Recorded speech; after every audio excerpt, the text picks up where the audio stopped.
2025 ஜனவரி 1ஆம் தேதி இப்படி இருந்த லாஸ் ஏஞ்சல்ஸ் நகரம் இன்னைக்கு பத்திக்கிட்டு எரியுது. சரித்திரத்துல நம்ம யாருமே இதுவரை பார்த்திராத அளவுக்கு அந்த மொத்த நகரமே பத்திக்கிட்டு எரியுது 4-5 நாளா. கலிபோர்னியா ஸ்டேட் லாஸ் ஏஞ்சல்ஸ் மொத்த நகரமும் காலி. உண்மையிலேயே காட்டு தீ கூட இப்படி இருக்குமாங்கிறத நம்ம யாரும் நேர்ல போய் கிட்ட நின்று பார்த்தது இல்ல. ஆனா ஒரு நகரத்துக்குள்ள தீ பரவும் பொழுது நம்ம கண் கூட பார்க்க முடியுது.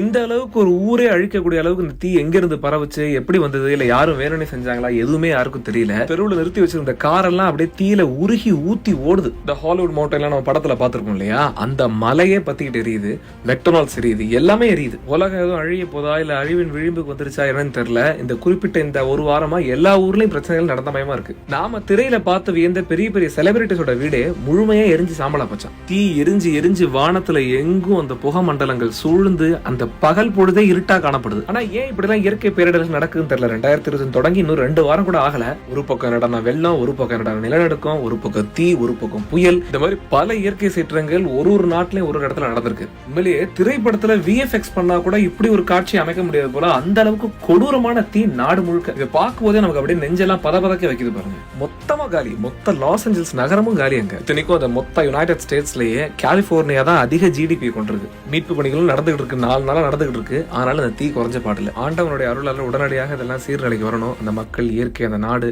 எல்லாம் மறுபடியும் பழைய நிலைமைக்கு வந்து நல்லபடியா வாழணும்.